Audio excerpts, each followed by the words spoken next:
Koulbous, frontière soudano-tchadienne. Il y a quelques jours encore, rien ici ne marquait le passage d'un pays à l'autre.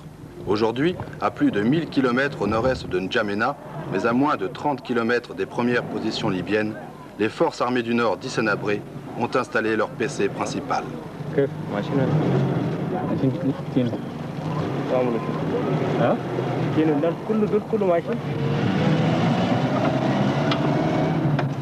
C'est à la fin du mois de janvier que les troupes fidèles à Hissène-Habré ont abouti ici, à Koulbous, à 400 mètres de la frontière soudanaise. Chassés de N'Djamena par l'arrivée des Libyens et de leur équipement militaire écrasant, il n'y avait pour eux à l'époque d'autre choix que celui de la retraite. Et celle-ci, après une longue marche, les a amenés sur la frontière, aux limites du désert, dans leur ancien sanctuaire du Nord-Est, toujours intact.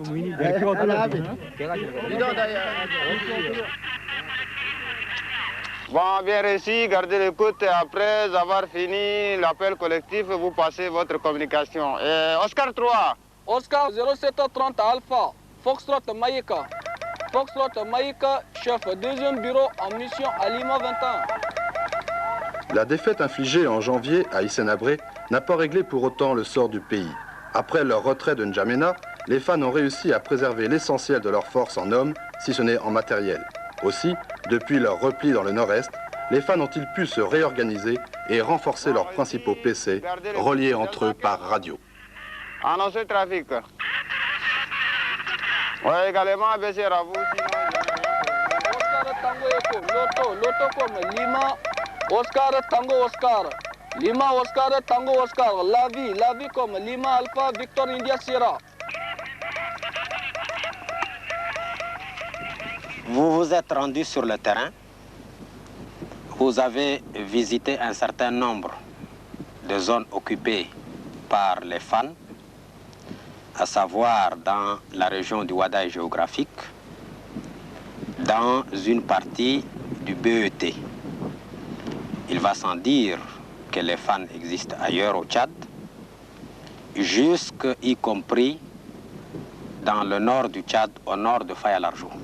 Aujourd'hui, les fans tiennent avec la quasi-totalité de leurs forces organisées cette portion du nord-est tchadien adossée au Soudan. Elle fait face aux deux principales villes de la région occupées par les Libyens, Fada et Abéché. Ailleurs, près de Faya-Largeau et plus au sud, il ne reste que des groupes de partisans encore isolés, mais que l'on voit parfois arriver à Koulbous pour s'y ravitailler en munitions. Incontestablement, nous avons des partisans dans l'ensemble du Tchad, du nord du Tibesti au sud et de l'est à l'ouest. Combien sont-ils en tout ces combattants tchadiens qui ne rêvent que de chasser les Libyens? 2000, 3000, plus? Difficile à dire. En tout cas, leur armement est pour l'instant insuffisant face aux chars et aux avions libyens. L'aide extérieure, qu'on dit égyptienne, semble se faire attendre, du moins pour l'armement lourd. Alors, avant de reprendre l'offensive, les forces armées du Nord s'entraînent dans les montagnes. Pour ces combattants, la situation est claire aujourd'hui. L'ennemi est avant tout libyen. On entend rarement parler des forces de la coalition tchadienne, pourtant nombreuses, qui luttent à côté des hommes de Kadhafi.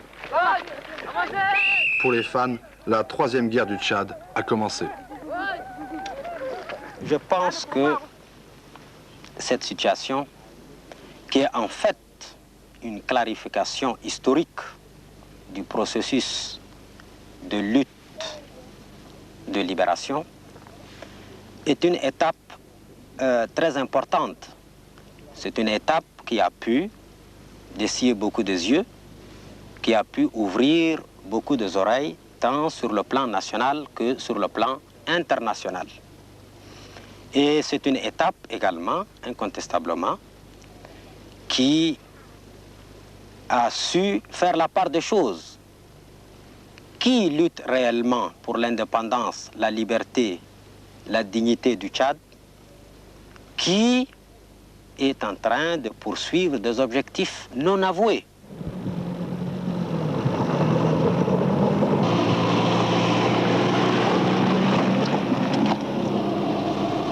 En quittant les abords de la frontière tchadienne, on s'enfonce vers l'ouest dans la zone Fan, jusqu'aux avant-postes qui font face à la ville de Guéreda, occupée par les Libyens.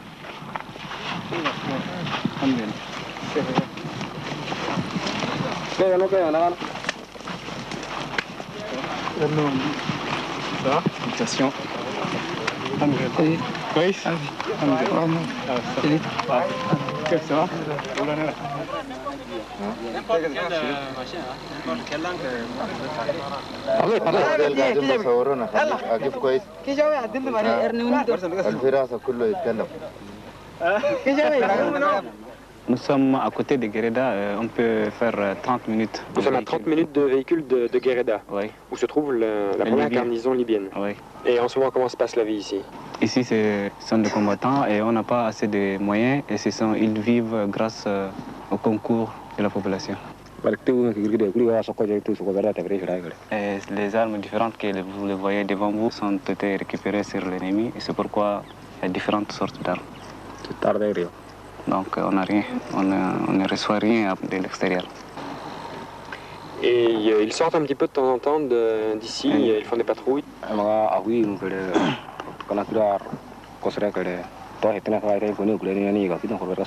y a deux groupes qui sont partis en patrouille depuis hier et ils ne sont pas rentrés.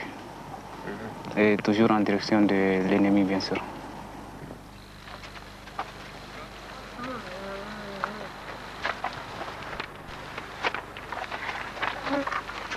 Avec la perte de N'Djamena et des principales villes, les fans ont dû revenir en grande partie à la forme de combat qui avait été la leur à l'origine, la guérilla. Partout, les forces sont dispersées, essayant de se rendre insaisissables, et de chaque PC partent régulièrement des patrouilles à chameaux. Se déplaçant de jour comme de nuit en fonction des alertes aériennes, ces patrouilles, plus silencieuses et moins repérables dans le désert que des véhicules, assurent la surveillance de la zone fan. Elles contrôlent, rassurent les populations sympathisantes et cherchent à se renseigner sur l'ennemi. Seul inconvénient, mais de taille dans la guerre moderne, la lenteur de ces patrouilles.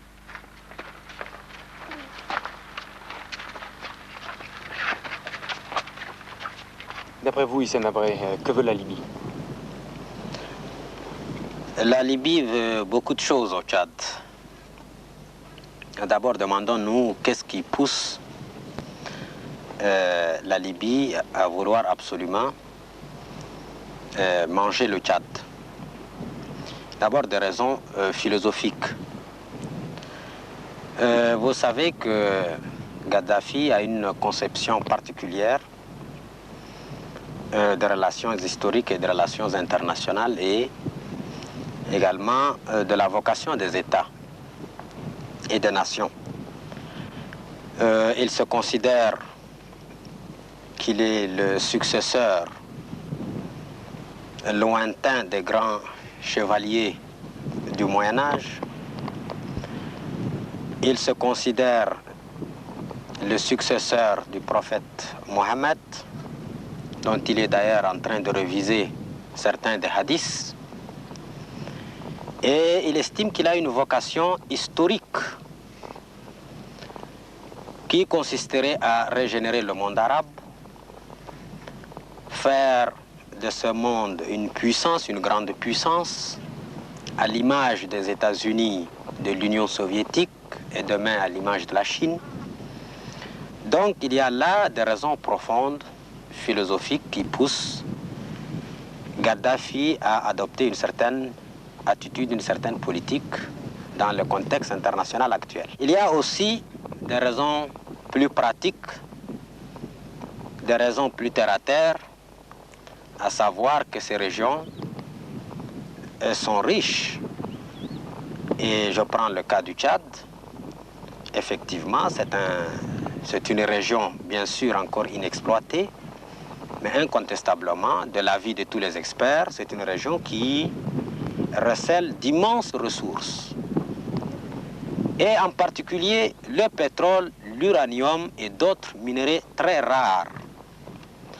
Et Kadhafi, qui aspire à faire de la Libye une grande puissance, doté de l'arme nucléaire, un politicien bien plus averti qu'on le croit, jette toute sa puissance actuelle, ce pétrodollar.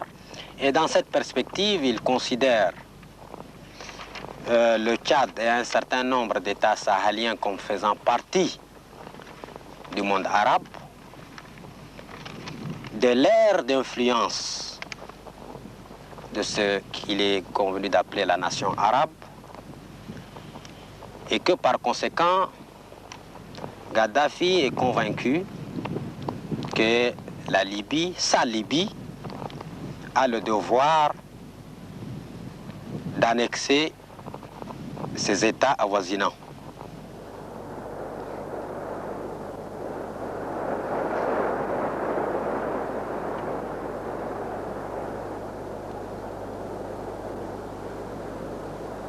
Il y a de cela 2 mois que les Libyens étaient arrivés à bord d'un hélicoptère. Ils ont essayé de miner l'axe Iriba-Tiné. Vous venez de constater que la population a clôturé avant de nous informer, et juste pour éviter les dégâts matériels. Et qu'est-ce que vous avez fait des mines à ce moment-là? Nous avons déminé une station, oui. Mais il reste quelques mines antipersonnelles qu'on n'a pas pu faire sortir. C'est pourquoi il est bon de laisser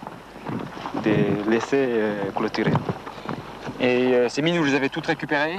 Oui, on a récupéré 23 mines anti-véhicules et 48 antipersonnels.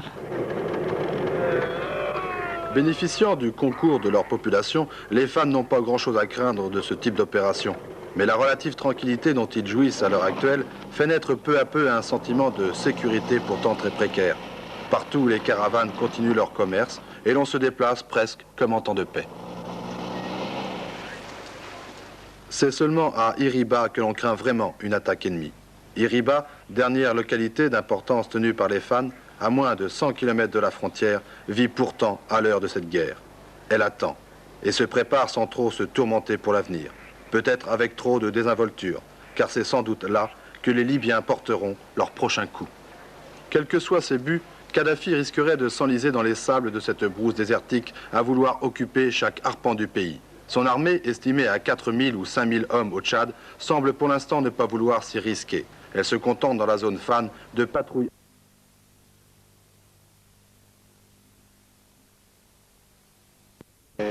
Véhicule. D'accord. Et cette petite chose-là? Et ça, c'est une mine antipersonnelle.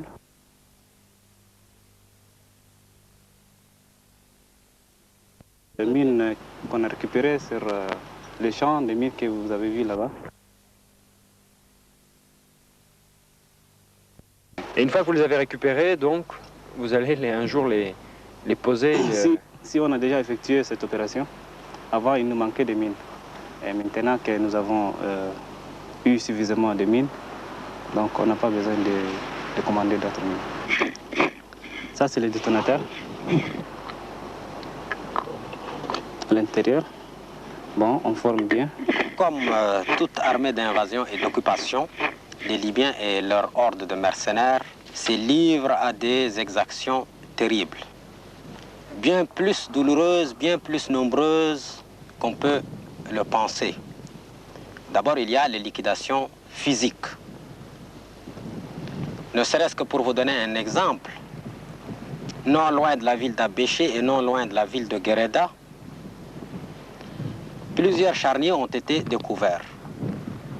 Par exemple, à environ 7-8 km de Guéreda, on a découvert un charnier où on a identifié plus d'une cinquantaine d'hommes qui ont été systématiquement mitraillés. Donc il y a d'abord les liquidations physiques. Ensuite, il y a le viol de femmes. de jeunes filles. Également, les arrestations arbitraires, les tortures, sous prétexte que c'est des sympathisants des fans, sous prétexte que c'est des gens anti-libyens. Il y a aussi le pillage systématique de la population. Par exemple, les Libyens n'achètent pas leur viande, ils ramassent le bétail tchadien. D'ailleurs, ils sont en train d'organiser un pillage systématique du cheptel tchadien en direction de la Libye. Ces propos, nous les avons entendus partout dans toutes les bouches. Mais il est pour l'instant impossible de se rendre dans la zone contrôlée par les Libyens pour les vérifier. Dans la zone Fan, les populations nomades continuent à vivre autour des puits. Toute cette région est conditionnée par l'existence de ces immenses troupeaux qui en font la richesse. Dans le cadre de la lutte contre la sécheresse, à ma connaissance et à la connaissance de tout Tchadien consciencieux, la Libye n'a pas donné un bol de riz. Mais la Libye est prête pour mettre tout son arsenal pour la destruction systématique du patrimoine tchadien.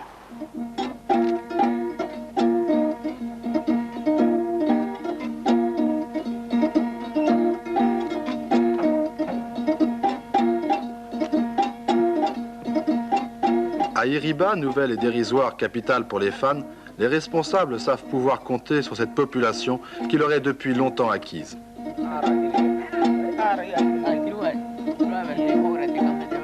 Évaluée dans la région nord-est à 100 ou 150 000 personnes, cette population représente un réservoir potentiel important pour les fans. Seules les armes manquent aujourd'hui pour étoffer les forces combattantes. Sans cette population, et malgré le soutien tacite du Soudan qui craint les visées de Kadhafi, les fans auraient du mal à survivre.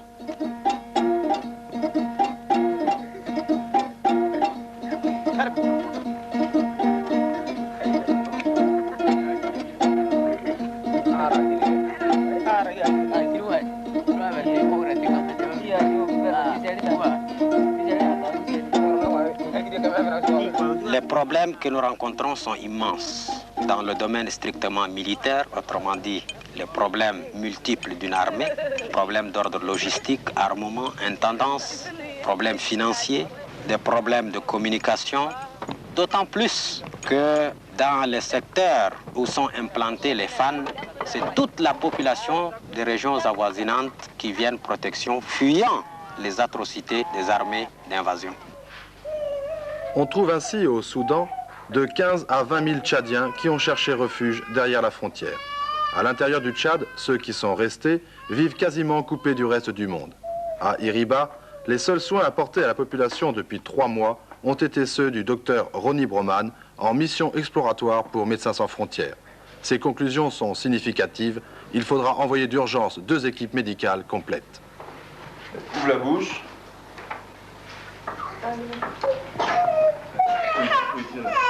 Voilà, très bien. Isolés, les combattants le sont aussi, qui chaque jour se mettent à l'écoute du monde pour y chercher une solution à leur guerre. Qui devait se tenir aujourd'hui à Lagos à propos du Tchad. Ces précisions ont été fournies à l'agence France-Presse dans la capitale du Nigeria. Dans le problème tchadien, force est de constater qu'il y a eu beaucoup d'efforts diplomatiques, soit dans le cadre de l'OUA, soit au niveau des initiatives individuelles d'un certain nombre de chefs d'État. Mais nous constatons que toutes ces initiatives ont abouti à un seul résultat tangible, à savoir l'invasion, l'occupation, l'annexion du Tchad par la Libye. Je dois vous le dire très amèrement que nous ne sommes pratiquement pas aidés. Et notre cause a été pendant longtemps mal comprise à l'extérieur. On a toujours la propagande libyenne aidant, on a toujours cru que c'était des divergences entre individus, que c'était une lutte tribale, etc., etc. Dieu merci, aujourd'hui les choses sont devenues plus claires. Néanmoins, les fans, jusqu'aujourd'hui, ne sont pas aidés sur le plan international. À l'heure actuelle, quelle est la tactique des Libyens, d'un point de vue militaire? D'un point de vue militaire, d'abord, leur premier objectif, c'était d'occuper les villes, les centres les plus importants. Et ça, cette étape, les armées libyennes l'ont réussi. Actuellement, dans le BET, le Wadaï, le Bata, le Kanem, le Charibagrmi, ils occupent pratiquement toutes les villes importantes. Deuxièmement, ils sont en train de fortifier ces villes et également de construire soit des aéroports de campagne, soit également d'agrandir les pistes existantes. Parallèlement, ils sont en train de mener, tambour battant, une action psychologique, de faire tout pour que la population tchadienne adhère à l'idéologie de l'occupant et également concentrer le maximum de force quand ils le peuvent pour écraser, pour détruire les forces patriotiques des fans.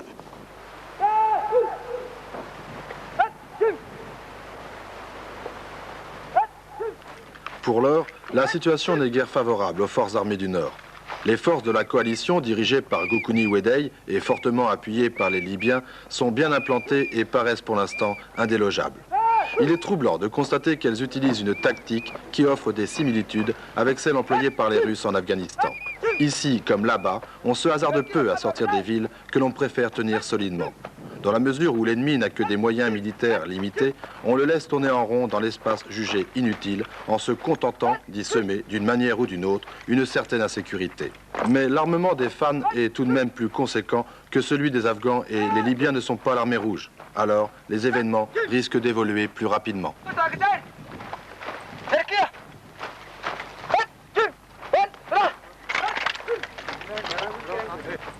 Je connais parfaitement Goukouni pour avoir combattu et vécu ensemble.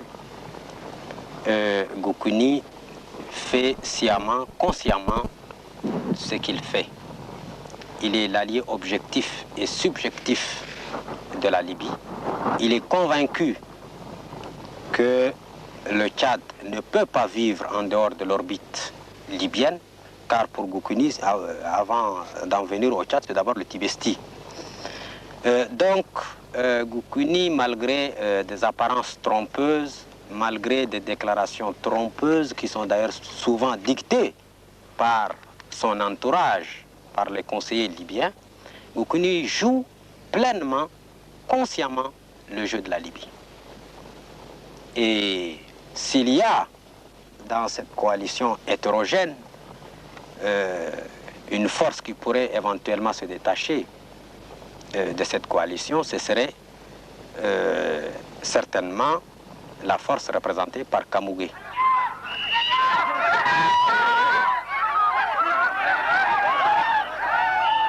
Seul l'avenir dira ce que feront les hommes de Kamougué.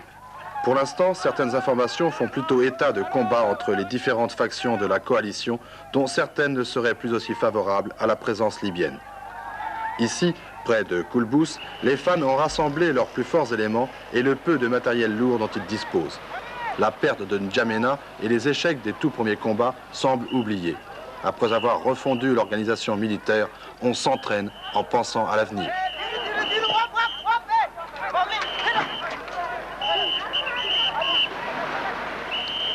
Hissène Habré, la situation aujourd'hui ne vous est pas favorable. Le moral de vos combattants doit s'en sentir. Le moral des combattants des forces armées du Nord est excellent pour une raison très simple, c'est que ces combattants combattent pour une cause qu'ils connaissent.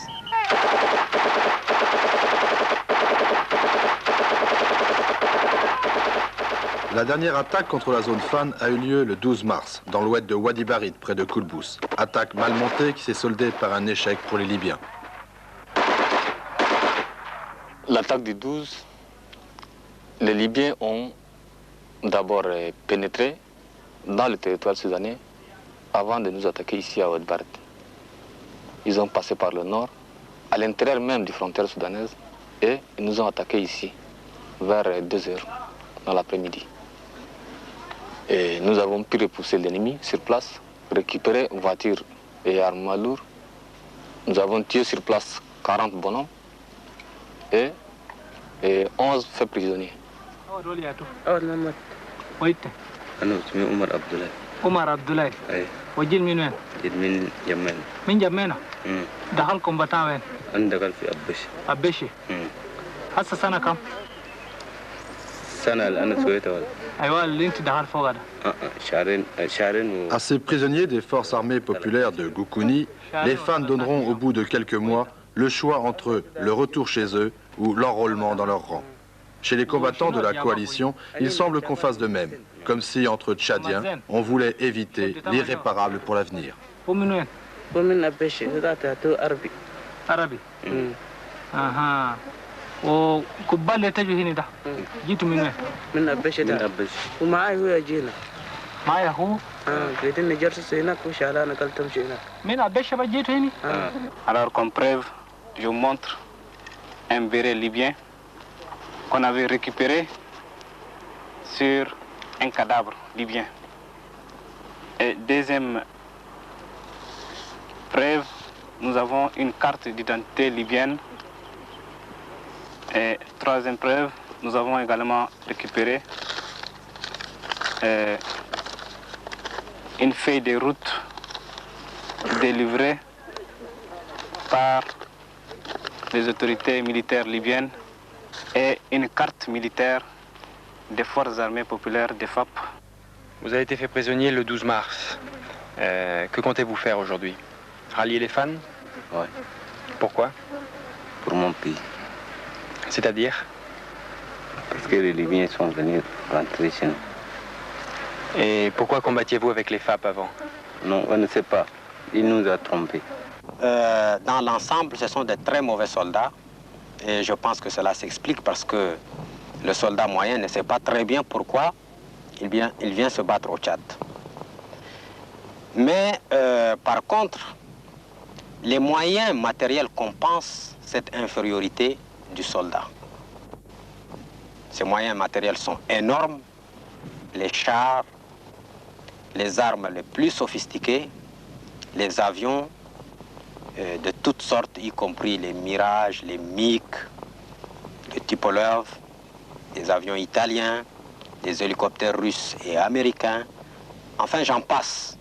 En fait, sur le plan tactique, sur le plan de l'organisation, de l'occupation, de la guerre, sur le plan de l'utilisation des engins sophistiqués, chars, avions, sur le plan de l'encadrement, effectivement, ce sont des Russes, des Allemands de l'Est, des Cubains et également d'autres éléments de nationalités diverses. Nous avons pu même identifier un Finlandais. En ce moment, on a des blessés qui ont des éclats, des obus, et puis des balles qui ne sont pas extraits. Ça fait à peu près pour une durée de 2 mois qu'ils sont là, c'est ça qui nous préoccupe. Vous avez des médecins avec vous ici? Ah non, on n'a pas de médecins, vous savez. On n'a que des infirmiers qui ont servi dans le dispensaire FAN. Alors ils font de leur mieux pour le moment, tout ça passe dans le mieux. À part ça, je crois qu'il n'y a pas d'inquiétude, sauf dans le domaine chirurgical. Par contre, vous mettez un bandage ici. Un bandage tout court. Un bandage là, un bandage là, un bandage là. Alors ça on fait pour le second. Et pas bouger pendant encore 1 mois et demi. Oui. Pour le ban. Ça c'est une balle qui a traversé.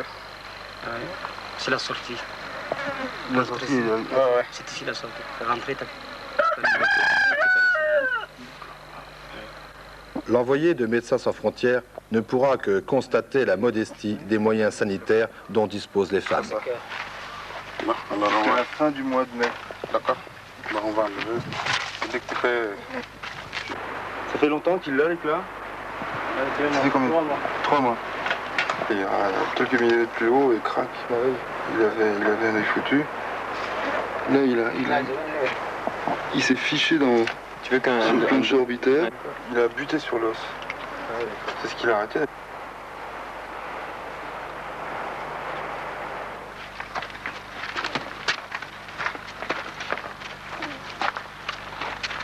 Ici, à Bao, au cœur du massif de l'Enedi, la vie se poursuit comme dans tous les autres PC des femmes, avec les patrouilles, les alertes, la routine.